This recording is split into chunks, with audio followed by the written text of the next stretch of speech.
ia le atua e talofa ma whaawhero i atu le paia ma le malu maualunga o sio tātou atunu whia lava e mawhai ona e maua mai eile nei por kalame whatalofa ma whaawhero i atu le swafa manu malolo tātou o li o Yesu Keriso ia talitonu lava o ia lava leo mo whai ai fo'i o na tātou mafuta ia matoe wheloa i le neiva yaso se whaupoponga o le tātou porkalame le maluenga o le leinga mo tangatau.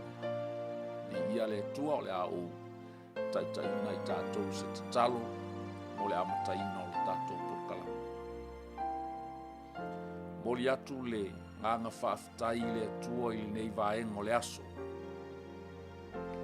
E au maia fo'i le lei lao le lei mātou te mafuta ai ma le paia ma le mamalu sio mātou o tunuu ua mawhai o na maua mai le nei porkalame. Whaftai le atua e te leo tūlafo ina lava le soifua ma le ola o na io mātou tangata. O lo iai pea lau tau singa ma lo wanga le lei o wa awa lofa e wha mamalu pea i lunga o Samoa atoa. Ai mai se fo'i le taape ai o au tama whanau i so se tafa o le neike lope. Mātou te momoli atu le anganga whaafitai le atua, i lou le lei, lou alofa, ma lou wha maoni. Ai mai se fo'i o wa aola vea i o lo ao tausi, e te pui pui ai ma e leo leo, te whawhanga ai ma e tausi, te whaala e au ai ma e wha malusi au le nei fo launga. Wai tele lava le ngalua ma le sou o le peau o le vasa o lo mātou fō lauai. Mātou te talitonu le atua e te leo tu ulafo ina lava i mātou. E ui lava i whaingatā o lo whawhea ngai pea ma si o mātou watunu u iona taitai ma i maunga te tele le atua. Mātou te whatua tua pea o loo iai pea ua awa lofa e te taitai ai Samoa i o manuia. O la mātou whaafitai lea lea tua, whaafitai o le afe ni mala, ua tō mai pea manu lea tua, ua wholaua i Samoa i le nei fo i vai tau o le soifua. Mātou te vi i ai oe whaamanuina pea lo suafa e lea unoa. Ina atu pea le vi inga e te tau i lau o fio. Tō mai au whaamanuyanga i le nei e fiafi ta mā. O le amatou sauni e lufi fo i lau upu. O le upo le ola. O le vai o le ola. Whainu mia ai lo mātou ngā lala ta mā. Mātou te vala au lia ai lo wanganga pa ia i le nei e fiafi. Ma le whaamaua lalo lava ta mā fio maia. Tō mai lau pule. Whaau mai lau au auna o se mea whainga luenga.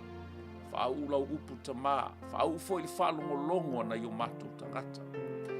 Talo fo i le atua i a iai se ngā lala ma se fia inu i o mātou loto ta mā taito atasi. Mātou te naunau wai e sairi ili sue. Ma mātou whaitau i lau upu ta mā. A wā o lau fina ngalo whaali lea o i mātou. O mātou i loa le te leo le suinga o iai le nei vai tau o le lalolangi ta mā. Mātou te mana o mia lava lo fisoso ani mai. Mātou te mana o mia lo taitai mai. Mātou te mana o mia lo whai loa mai ta mā. Whamanuia ia Samoa atoa ta mā. Talo pea ia alu ma le mana lau upu.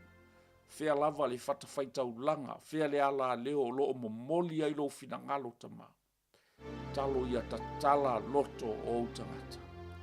Ia iai fo i se naunau ta inga i loto so se Samoa tama. Se ngā lala tuai ma fia inu i la wami o tonu tama. Ua mātou i loa, ua lata ua i whaitu toa alo toi a fio mai. A ia vea lau upu tama, sta iala. Whaamala malama ina ai le fōlaunga Samoa. Whaamanino ai loto ma fina ngalo o nei o mātou tangata. le winga moni o lo fina ngalo ma lo alofa mo i mātou. Le mātou te talo lea, anga le mai le amtaina se o oilo na whai wina. Ai tu mau pea le vi inga ia te oilo mātou utua. Nei se o o i le whaavavau lava. Amen.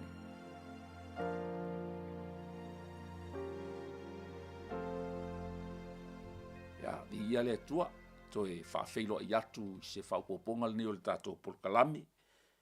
Mai se foi le tātou tu si whaasolo, le ua tātou iai le mata upu i sifunu ma le lua, o le mua le korinito. Ya, foi ua tu ina atu se au po ni manatu foi o loo whaamawhaina foi i le nei aso. Tātou te mawhauwhau lo loto iai winga o fionga pa ia le tua malona o mai. Mai le whai upu e fitu o loo au ai tātou whasoa. A spiritual gift is given to each of us so we can help each other. Wa wha mea alofa ina i tātou taito atasi i mea alofa whaleanganga. Ina ia tātou whesosoani ai i le tasi tangata. O le mea alofa, a spiritual gift, pe o le lato e a whamanino e tasi a spiritual gift is given to each of us. Rona winga e tofu lava i tātou male mea alofa, whaleanganga ua tufa ina mai i le finangalo alofa o le atua. Ina ia mawhai o na tātou whesosoani ai i le tasi tangata. Ia ua manino ai fo i ma mauti noa, ma mara malama i tātou le winga ua wha mea alofa ina ai i tātou. E le o se mea alofa tātou te mita ai. E le o se mea alofa tātou te wha maua lunga ai. E le o se mea alofa fo i tātou te fia tauta ua ai. A ole mea alofa ina ia mawhai ai ona e whesosoani lesi o uso a tangata. I ia le atua. Tātou te whaitau mai le whai upu mua se ia. Pa ia le sifu maltasi ia ona whaauau lea inisio whai upu olo o whape. Nā ona whaamalamalama i nā tili ai. Ia le awa onga le apostolo i le neipo. Ia anga le leile anganga pa i o le atua. Whaamalamalama tili na upu le atatou whaitau wina.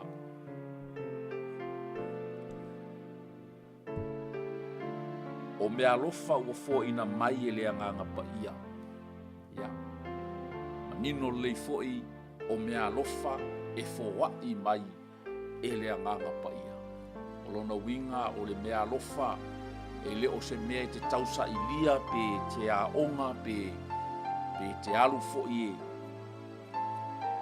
Ina ia e aonga i se fale aonga ina ia e mauai le nei mea alofa. O le mea alofa o se mea e tufa atu e le anganga pa ia mo ohe. Amen. Nino e lei tātou le winga o le mea alofa o se it's a free gift. O le mea alofa e tuina atu ia te oe e se tasi. O mea alofa whaale anganga fo i la o le a tātou talatala noa ia i nei po. O mea alofa e tufa mai e le anganga pa ia mo i tātou taito tasi. A o mea alofa whaale anganga le au soe o te le loto ina ia pou li uli ai o tu. E leo mana o le apostolo i le kale sia i kolenito ia po o i tātou foi kerisiano whaale anganga. E pongi sā pe whaapongi sā ina o tātou mata i mea alofa whaale anganga ua tufa ina mai. A toi tu i se si whaupunga e le tatau ona e nofo pongi sā ma e le iloa pe iai sau mea alofa ua tufa ina mai. Whaasolo le nei a nei tusi ma le nei a o onga e whaamalo si au ai oe ina ia e mauti noa ai foi po o le a lau mea alofa ua tufa ina mai. Po ua e loa ina lau mea alofa po o whao ngā ina foi lau mea alofa. Amen. Wa maitala pos o te le loto ina ia pōli uli ai outou. O outou iloa i ona pō sa whai outou manu ese. Sa tō sina fo'i i tupua e lenga ngana pei ona so ona tō sina o outou. Ia, i ia le atua. Taimi o le pōngi sā. Taimi o le ifo i tupua o tangata.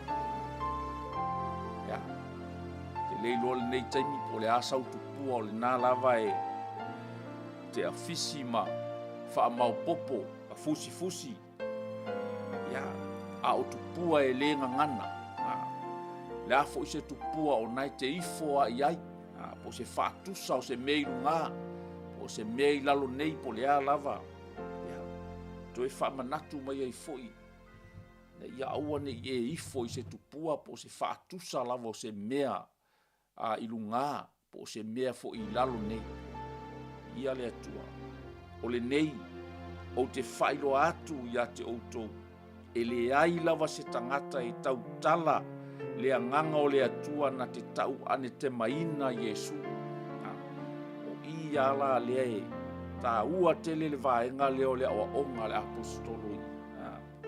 Mai e le ai se tangata e tau tala le anganga o le atua na te tau ana te maina Yesu. O le ase se warning po se ta ua o lo i totonu le vaenga le. So se tasi e tala noa i le suafa o Yesu Keriso. Ia ona malama le lei, le vaenga muli mai ele ma fai ona ta ua o Yesu o le alii a le se anoa le anganga pa ia. O lona winga o le whamatalanga o le anganga pa ia na te ngaluea ina lo loto e mawhai ai ona e tau tino i lo ngutu o Yesu Keriso o le alii lava ia. Amen. O ifo i lea e whai ai la tātau tinonga. Tātou te whaapea atu ai. Mātou te whaatua tua i le maliu ma le toi tū o lo alii whaola o Yesu Keriso. O le ngaluenga le nā le anganga pa ia. Wana o le anganga pa ia o le atua e tō sina ai pe ngaluea ina le loto le tangata. E mawhai ai ona e tau tino o Yesu Keriso o le alii lava ia. O upu fo ia o lau tau tinonga pe ha e tau tino ai o Yesu Keriso o le alii lava ia. O lou tupu, o lou alii, o lou whaola. O ai lea e ngaluea ina lou loto ma tō sina ai lou ngutu e mawhai ona e tau ai a upu o le anganga pa ia o le atua. Ai le vaenga mua. Whamaia. O te whailo atu ia te outou e le ai lava se tangata e tau tala i le anganga o le atua na te tau ana te maina Yesu. E le ai se tangata e tau tala i le anganga o le atua. Pe tala noa i le anganga o le atua. Ai nofo mawhetu o le tau ana te maina le whaperetania ina o le curse. Pe nofo ma curse pe tau ana te maina Yesu. Pe tau valeina foi le suafa o Yesu. O nei lapata inga ia le apostolo e tō mua ai. Mai ale ai le anganga pa ia le o le atua e le mawhai foi ona e tau tino o Yesu Keriso o le alii lava ia. A e le ai se tangata e tau tala i le anganga o le atua. A e nofoto e tau valeina pe tau ana te maina pe fetuuina pe wha matanga ina pe tau valeina foi le suafa lea o Yesu Keriso. Amen. O lona winga o se apoapoa inga po se lapata inga mo tangata o loo tala noa pea ma tau pea le suafa o Yesu Keriso. Ina ia lato whaitete wala ngai le ai se tangata e tau tala i le anganga o le atua. Ai tau ana tema ia pe tau valeina ia le suafa o Yesu Keriso. A toe tala la ititi pe tau toe whaamatala ina ia manino a tili le vai. E le ai se tangata i tau tala i mea le anganga o le atua. Ma tau tino o Yesu Keriso o le alii la vaia. Ai matua ese lava mea e whaatino.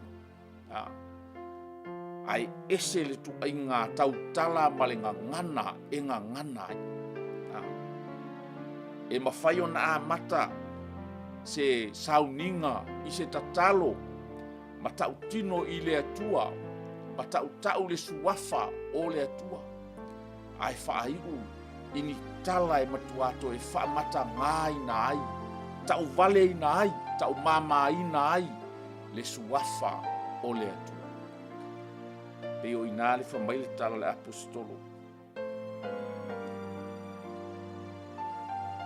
Le lau tu ina tulunga le whapiltania e whamamlama.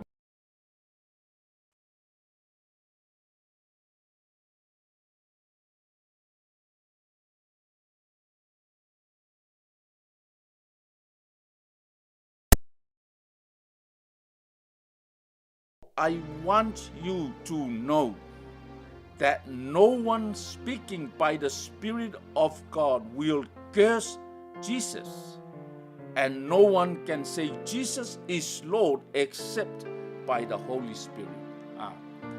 Elai mana ia manino lei.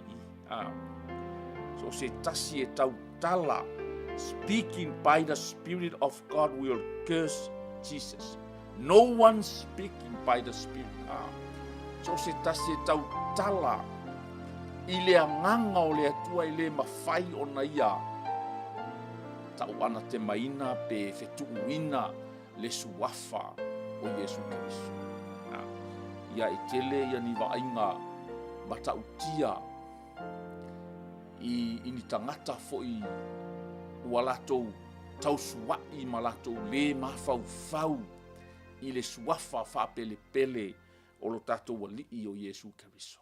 Le suafa tātou te whapele pele iai o le suafa o lea tātou te tapuai ma tātou wifo iai, ma tātou whatua tua iai o le suafa fo i lea ua maua i e tātou le wha moe ola o lo tātou whatua tuanga fo i lea ua wha vai iai le talitonunga o Samoa po le talitonunga wha kerisianga. Ai pe tai iai nisi o tangata ua latou tau mamaina, ua latou tau valeina. O lea lai whamai no one speaking by the Holy Spirit of God will curse. Lona winga o le tangata i tau tala i lea nganga o le atua na o le whane e i le suafa lea. E awa foi mamatau i le suafa lea. E ala foi o na tau e tangata o Yesu Keriso o le alii aisa ua o le anganga o le atua o lo ngā lue i to tonu o le nātangata. I ia le atua. O le vaenga nai tau whaamumu atu o se lapata inga fo i lea mo i latou o lo latou tau pea le nei suafa. Ma latou pe i latou te tau mamaina ma tau valeina. Ma latou whaitala e pei le amana ia ina hai le suafa e mamalu o le suafa e pa ia o le suafa e sirisili i suafa umalawa. O le suafa e toa tutuli ai tuli vai uma tau e lau whaiva o ia o le alii o ia o le atua. I ia le atua wha solo tatou tusi. E matalasi mea alofa ai tasi lava le anganga ia. Ia pei foi ona tu ina atu i lunga. E ta tau foi ona e silafia ma e iloa lau mea alofa. Amen. Ia na e operator ia lea pe te ngalue ia oe awa e malama i le mea alofa ua avatu e lea tua ia te oe. a e loa ina lau mea alofa e mawhai fo'i ona e ngā lue lava a wā fo'i ole mea alofa le nana a vatu e le atua e te whaanga luea ina e a veai o e mawhesoasoani mo lesi tangata i ia le atua. Mai leo le whai upulena e matalasi mea alofa ai tasi lava le anganga ia. E matalasi fo'i whaiva ai tasi lava le ali ia. E matalasi fo'i mea mamana ai tasi lava le atua o lena te matuanga lue i mea uma i tangata umalava.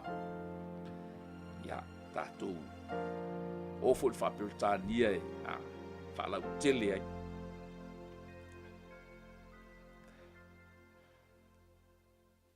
Ia le atua. God works in different ways, but it is the same God who does the work in all of us. There are different kinds of service, but we serve the same Lord. Ese a whaiva ua to tofi na i tātou ai tasi a le atua le a tātou te au na ia. So God works in different ways, but it is the same God who does the work in all of us. Ia le atu. Whaipula lea e whaau iei lesi whaenga nisi manatu au tūol tat mai. A spiritual gift is given to each of us so we can help each other. Ua wha mea alofa ina oi se mea alofa wha lea ngaka. Ina ia mawhai ona e whesoasoani ai i lesi tangata. Ia whisilera ia oe o le alau mea alofa ali. O e iloa o le alau mea alofa ua tufa mai i le alofa tu noa o le atua. O le numela tasi, spiritual gift. Ia, o le alava u te folo ai i le aoa onga le ala apostolo. Ona e, ia, se i whaasolo pe i lalo na wha mautu mai la ia. Ifa mai e tasi a spiritual gift is given to each of us so we can help each other. Ia, ma tau mai le la whaasolo tu iswai. To one person, the Spirit gives the ability to give wise advice. To another, the same Spirit gives a message of special knowledge. O lea la whaasolo mai loa ia mea alofa ia. Lea le tātou whaitau i mea alofa tai tasi ia le whaipue vana. A wawo fōa i mai le tasi le upo le poto e le anganga. E le tasi le upo le malama. E tusa ma le anganga e tasi, e le tasi le whaatua e le anganga e tasi, e le tasi le mea alofa e whamalolo, le ua wha le ua mai. Tangata e mai e le upo le poto, upo le malama. Upo le poto, upo le malama, o le whaatua, tolu, ma le mea alofa e whamalolo ai mai wha, e whaitau mai a. E le tasi na te whaia vāvenga, lima le whai vāvenga, e le tasi perofeta, ono, e le tasi suenga wanganga, e iei fo le mea alofa e tau suenga wanganga, po le discerning of spirit, e le o le whaamasinga wanganga, o le discerning of spirit, mai suenga wanganga, e le tasi le ngangana ese, ia e le wa fitu i valu, e o lesi fo i mea alofa lea e tufa mai e lea nganga pa ia e tautala i lesi tangata i le ngangana ese a tonu e naite whaalongolongo fo i pe a whapea te le malama i le vaenga i ei tangata whai fo i ona tautala i le ngangana ese ia o le mea alofa fo i nau wha mea alofa i le natangata e le tasi le whamatalaina o ngangana. So e tau talala le stangata i le ngangana pe au mai ai se fe au i le ngangana ese lea.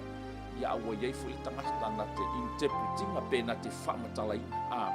So o mea alofa la ia leua tasi lua tolu wha lima o fitu walu iwa leua o mai.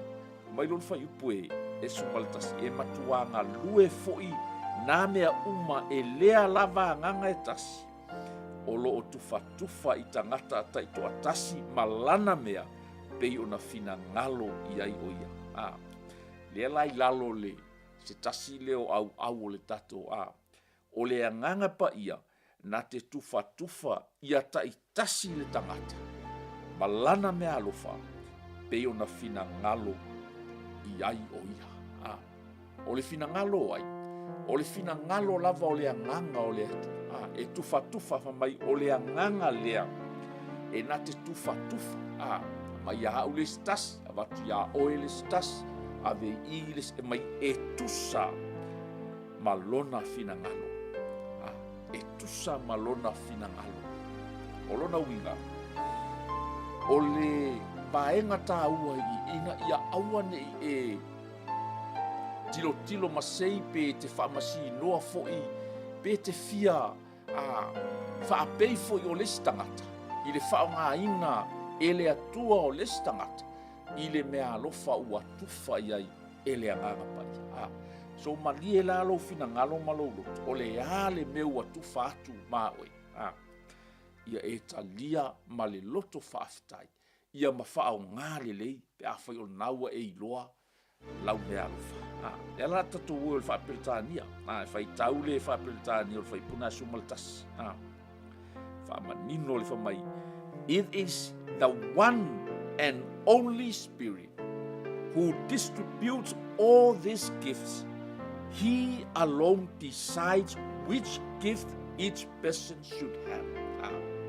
Whamai o le anganga lava lea o loo tufa mai mea alofa ia iwa pe fia lava mea alofa ia na tā ua ilua.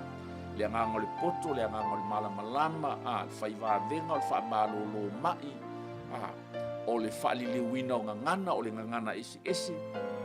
O whamaila, o mea alofa umaia, o loo tufa e le anganga.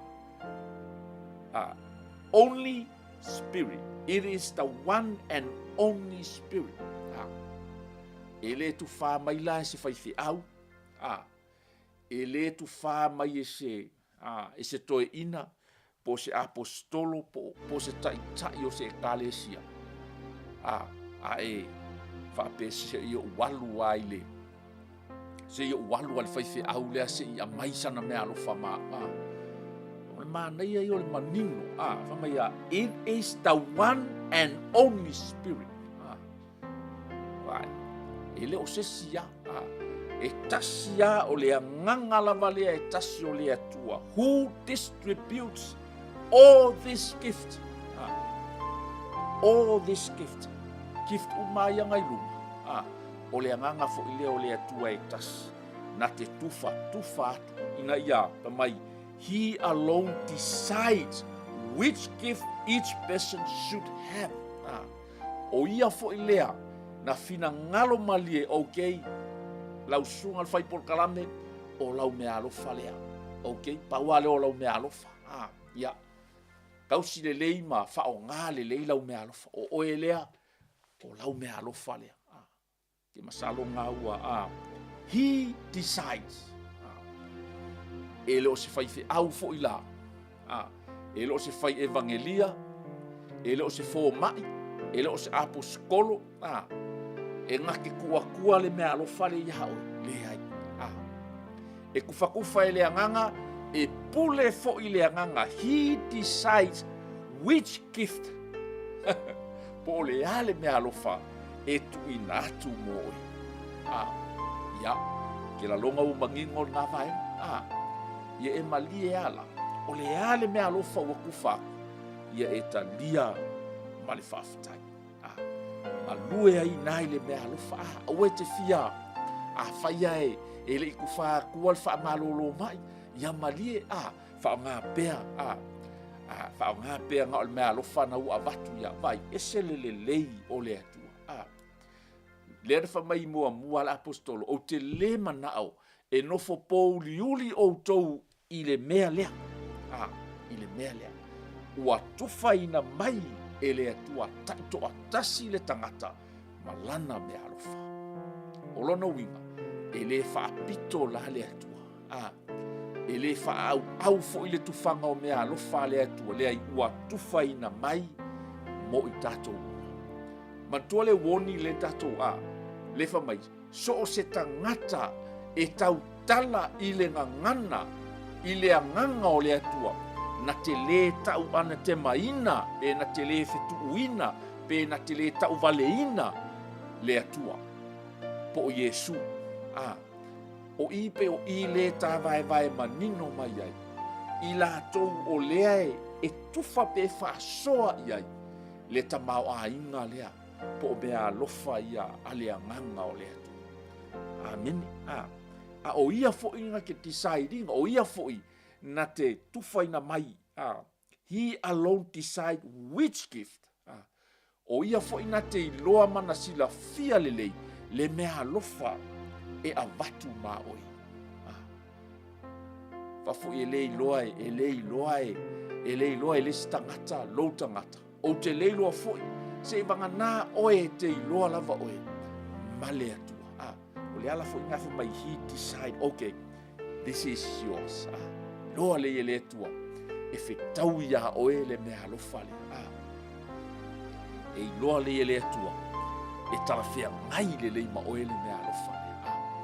So ia e uno saila aua le asosi fualo lotu i le mea alofa le stangata. O le sifo i mea le eu te manino le foi mai. Fa mai he alone decide which gift each person saw. Pe e lea lava e numela tasi e numela tasi le mea alofa le ua avatu maoe. Ia a tonu e tele ni au mea alofa. Ia leu te folo u ilungole o le awa onga le apostolo le. O lona winga. E pule la le anganga pa i o le atua. I le mea alofa e avatu maoe. Ia le atua. Ia o le wha mana matili. Ina i whai upu ia e mulmuli mai. O lo tufa i tangata ia tai tasi malana mea pe ona fina ngalo ia na upula na e pe ona fina ngalo ia so malie la o le ala vale me ua fina ngalo ia ile anganga pa ia e batu ma o e ua tufa atu ia e talia malo loto fia ia le atua ia e tasi le tino ai tele ona i tu tino ia o ila lea e whamatala atili nai ia whamanino i nai. Ia le au ngā lao mea alofa ta i tasia. Pe ona au el tato polkalame. O lau mea alofa whalea ngā. A spiritual gift is given to each of us so we can help each other. A mata tula nei le ua e whalongolongo mai. Siaki ma e whaamauti noa le leipo le ahalau mea alofa.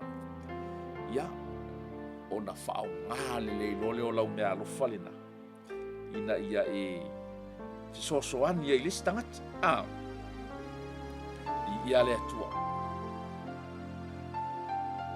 Le ala tato atu ise i whamanino al vaenga le alanga o le Nei whai upu iau tato le la skip mai lalo le whai upu e rosu malfitu.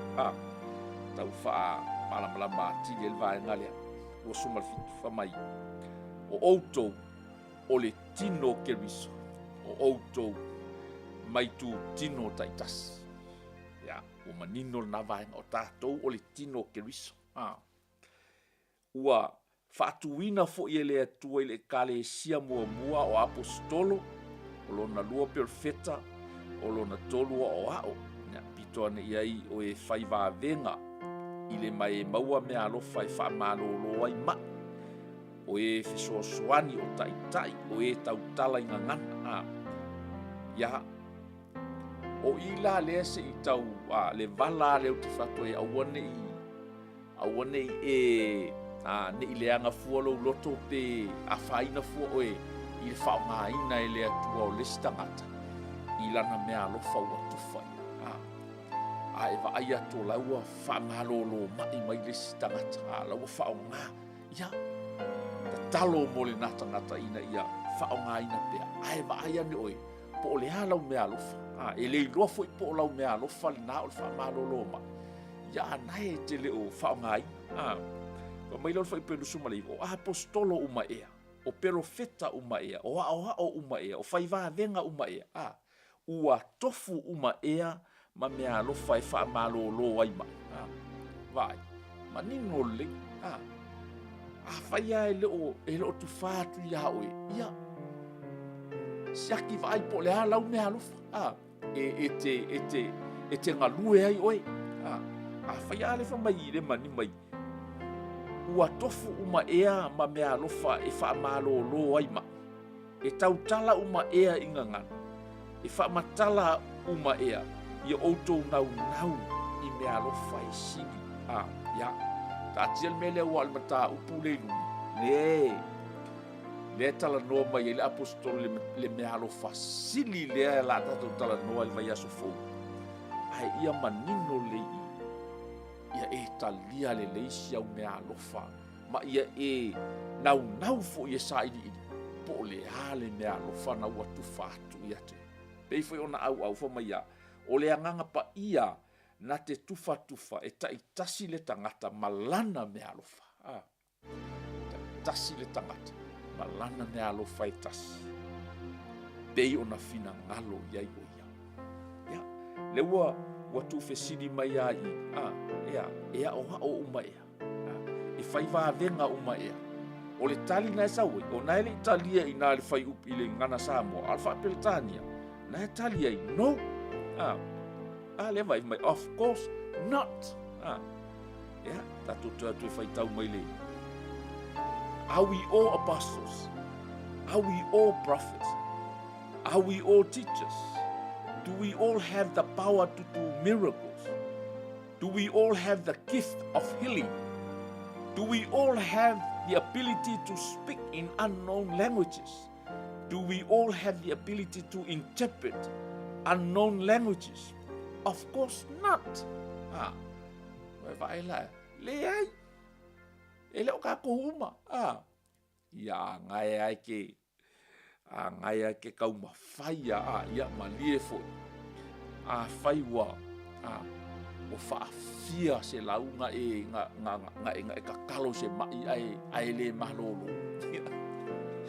ia ongo sai wai le fa mai do we all have the ability do we all have the gift of healing ai ole kiste ele o kanga umai ai whaapela ia leu mangingo i le kaua whaapela ngai ke fiu ai ka kalo mole si mai ai ke vai ku pe ia ki le inga mai ia ka kia ai longo o sau mea alofal na ia le atu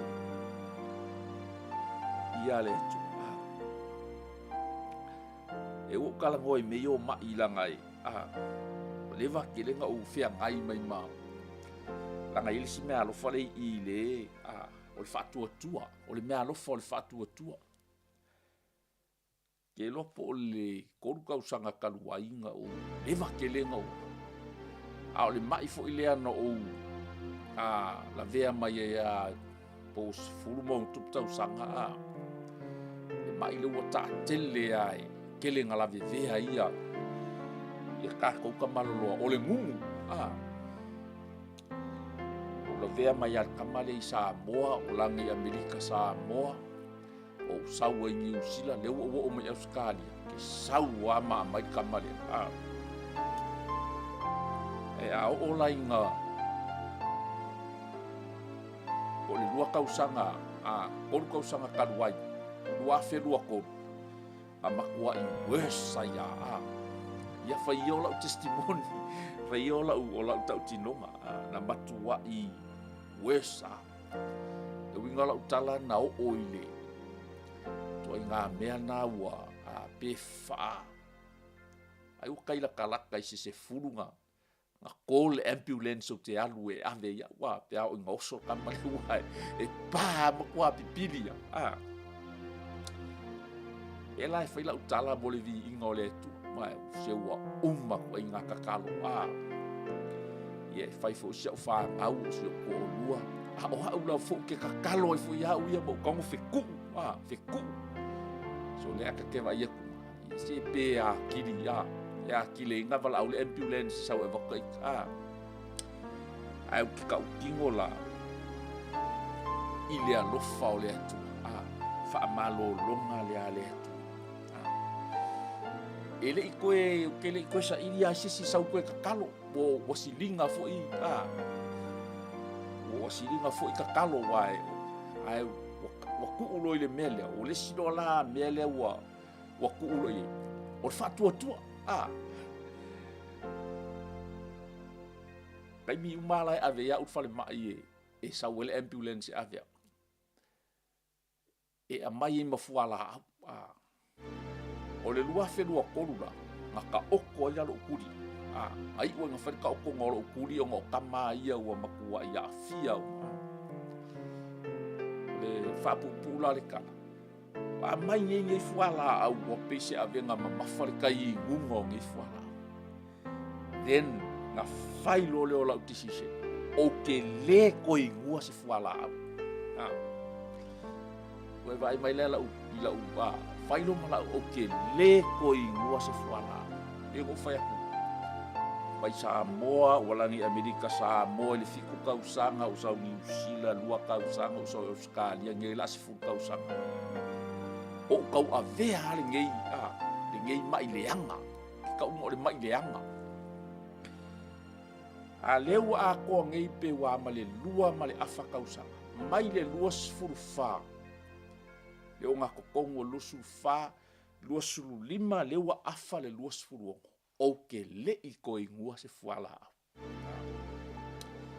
ai o ke kau kingo o mea umasa o fefe ai mese a mea mea sami pi o oka o fasi povi o pi o mea ngā piko silinga mangongi la ka ai yaso ai sika mai kai mi a po singa mea la kiki o ke ai ia waka vale hoi kai ko ai o ke whawhikai lai le tu when I make that decision o ke le koi ngua se fuala ale a ku ulo i le atu ku ulo i le atu e o mai le ua lua ma le afa kausanga o ke le koi whaolo mo inga ngei ki o ke le koi ngua se fuala a ua makua i sa o loko lau ai mea umasa o fefe ai ia ai a le wo faku voi ole langa le wo kala ngo i o ole kifle ole healing ia waka fiu pe fa fo waka fiu e kakalo uma voi ko inga kakalo uma ko inga kuli uma ko inga fe ku e ngei ma so le ai pe ya kidi ia a le la wo fa malo lo wa wele tu ile lo fatu no ale ia o ngā whaila u whiriwhiringa o ke le ko i ngua se fuala ia o se lui kau ai o le kau ke iai mea alofa ngā winga a whai ngā whai sau tisisino ke le ko i ngua se fuala au o lo winga o lo mawhau ngai iai ku ulo ala i le atua le atua o ke le ko i wha moe ngei fuala au au ai umalo foi fuala au koe oso koe amai uma foi fuala au ai siria le kuulo i le atua o le pule ao i mea uma di ia le atua o le alo mea alofa a spiritual gift is given to each of us so we can help each other ala vala ka mea alofa i kasi wa kufa mai le alofa le ile fina ngalo le o le pe o kalango mai fa ipu e fiku o ia lavanga ke kufa mai e pule fo ia pule ale mea alofa e vaku mao a ole mea kau ia fa o ngale ele au ngā fo ilofa mai o oe ke fa o lau mea alofa le e kele au mea alofa ala e vaku keu pusa ala e keu fa le ele ima se fa o ngai ia ole lui kau ole ngei kus e fa uma le vaso le ala ngai ele mea sili ngai fa mai la posko ai mo le ngei lava va e ngol kus ia e ke fe sili ai lava oe po le ale mea lofa mai Pe ia whamai Paulo o ke le manga o ke pōliuli e ke pongi sai mea whaaleanganga ia. O ngai ai lau mea alofa. O ngai ai lau mea alofa. Ai mo se ka ngaka e kalangoa i mea whaaleanganga. Ai ngake upu vale i le ali malie. E le ka kauang whapenga. Langa whamai e le ai se kasi e kau kala i le anganga o le atua. Ai mo whakoe whekuu. Pe angi kema inga ia le suafa o Yesu. E makua mangingo ai longa uinga. O inga fo i mawhai ai i lau mea alofa lea e kau ole su enga wanga. Kasi ngā mea alofa le leie e kau ko kele ngisi o ye. Nau ke discerning ai mea whaaleanga. E poleare kala ngoa mai o le kangaka i lea mea ma lea mea. Whainga ia o ele mea alofa ngā o le discerning of spirit. E ke iloa le leia. O le mea whau mo le mea whawhau. Ma le mea pepelo le mea lai whai e kaka. Langai wha masingo e kaka whaaleanganga, kaka whaalekingo. Langai mangingo kasi lea mea alofa ngā mai e lea tua ia i kako. E makua i pei o le pupula le lar kako kilo aku. I mea pio lai whai e kaka. Langa fo i o le kako meno le e kai ngai kako o le upo le atua. Kako kei loa le lei vase. Kau kei loa le lei lainga mawai lainga o mea pepelo ma mea moi. Mea kuruku, mea pio. O le mea kakau kwhaafikai ai fo i le atua. Langa e mai ai le atua e kako le malama. Le kif, le angango le poto. Ma le angango o le malama. E vai, o le kele i o mea halofa. Ia. Ai wha lei po le alau mea alofa. Wha o ngā le lei. Whai fo lau mea alofa i ma whai o ngā e pero wheka ma e kala ngoa kua i ka ngaka. I mea lau a mai e le atu e ka kaunga kuu se wha o ngā. Wha o ngā. Ke loa ngā e ke ngofu a makangu lau mea alofa ua lewa ngā avaku e le atu. Ia. Whai fi o le mea alofa lea le mei whai po kalame lea e a mai e le atua e wha malama ilanga upu. Pe whai a onga i ngā ilanga upu. Lea la vau ki kau mwhai i sosoangi mai o le atua. Se i whao ngālanga mea alofa ngā umai. Amen. A whai fu e kenge ngefu ai nisi o kai i a kalo lea nganga o le atua. E whe sosoangi angi wha malama i a te oe. But I know my gift from the Lord. Ka kei loa alaka mea alofa wa mai e le atua. O le fu i ka kau mwhai e ka kalo i le atua.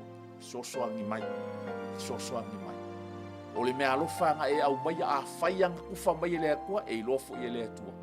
E ka kau nga e kango e whaonga. Ni ia lea tua. A le alo ngā so we can help each other. E a wof soso ang yaku pe wof wa kile yung e gigefu. Ni ia lea tua. Ia tatu talo i lea tua. Tatu whaftaia lea tua mola na upu. E au ngā fo i le awa onga lea apau. E le ai se loko fo i lea finau vale. Ma se loko fo i lea jealous. E jealous ai fua o e le mea alofa lesi le whao ngā inga o lesi au nā lea tua. Le iwa paua o le meu wa kufa i e lea tua. E uke vai e kulo fo i oe wa pelo wheka mai le la. Ia ma wha malo lo mai anga mai anga wha person. Ka le ilo se po ke fu e fisio se le ko se o ka fiu e wha malo lo mai le ala ke va kwala e malo lo mai ya mai la fi se wa usa. Pe fo e mo fa wa ka fiu fo e ka kalo i lo ka mai ya. Le ua anga le lehi mai ya le.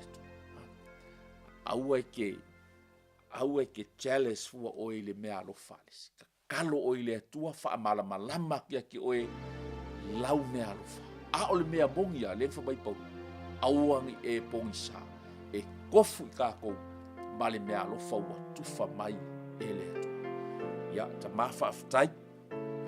Pe lava o na talo pēa ma whaatau nau i loa lofa tu noa e maise loa nganga. E le eise ato o tō lau au nai. whaamanino ai lau upu te maa o lo i lau a fio le ato atoa, le whaamaninoga ato atoa, o au whetalaina, o au upu, o laina mawai laina, o a fionga pa ia, na tūsia ai le nei tūsi ta maa, te talo, nganga pa ia fisoso ani mai, whaamalamalama atili, whaamanino atili, i le whaafonga mai a sio mātou atunu. Ia vefo i se lui tau masi whaamalo si au ina ia mātou nau wai, mātou te malamalama le lei tō whinga ma mea alofa, ua e whaamea alofa ina ai i mātou. A wā lava lo mātou whaiva ma le vala au ua e vala au ina ai i mātou te maa. Whaamanuia sio mātou atunu te maa, whaamanuia mai oile nei, polokalame le atua. Ia oe o nolo suafa Yesu. Haleluia. Ia, e whaai u lava le tatou polokalame i le avanoa e tuina atu. Whaife o lete mai mua mai e whaale o manino lei oe i mea whaale anganga. Ia, e se i longa lava e te oso mai te tono le paa leo le whaole tanga. Ona whawhaingo fia i le lo mawhaufauna e manino mea whaale anganga. Pei fui ona tala noa i ai i le anganga o le atua na te tufa mai. Ia, a whai e te leo malama lama le lei i le vaenga lea o le anganga pa ia. E iai la le vaenga mua o lo so i fua e ta tau ona whai. E ta tau ona e whai e sau whilwhilinga. E te talia ai Yesu ke wiso. Le anga o le whai toa lea. O le awala lea. O le upu moni lea, ma le ola lea. Amen. A e talia lo Yesu i lo wolanga, o le whaito toa, o le awala lea, o le upu moni lea, ma le ola lea, e te sao tuai, ma e malamalama ai, i mea whaleanga. Iau na e muli mai lei upo le nei te talo. Talo mai o laulava talo. O te taita ina ai oe, ai te talo mai lo loto ato, e te whaamaua lalo ai luma o le atua, te whato ese foi, ona o mea se maa masala na e ui mai ai se tango mai le atua e ala ilo na alofa tuno, e whaamaa ngalo, whaamaa lau soli tu lafa. Muli mai upo le te talo le atua le tamaa, whaafitai mo lau upu, ai pa ngā lea, ua ou fia malama atili, i mea alofa whaaleanganga. Ua ou langona le atua, o au o le tangata angasala. Whaamole whaamangalo maia. O te tali tonu mo au whatuatua na e maliu moa.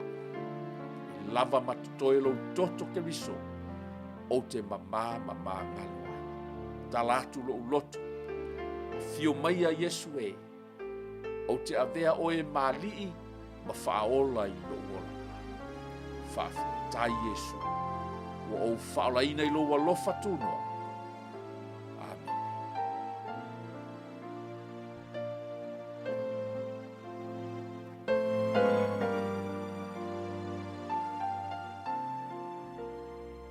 Ia, ia le tua o se whapoponga le nal tato, proklame le nei fo i vai yaso. Ia ngale leile atua fisoso ati mai. Ia toe nga foi o tiu te mawhaiva o whenga iai. Ia le pa ia ma le mamalu se tatu o tunu. Se upu foi ua le tau ta mali i lau whaafonga mai. Ia whaamangalo mai i lau tonga wau. O le teimi nei, ia.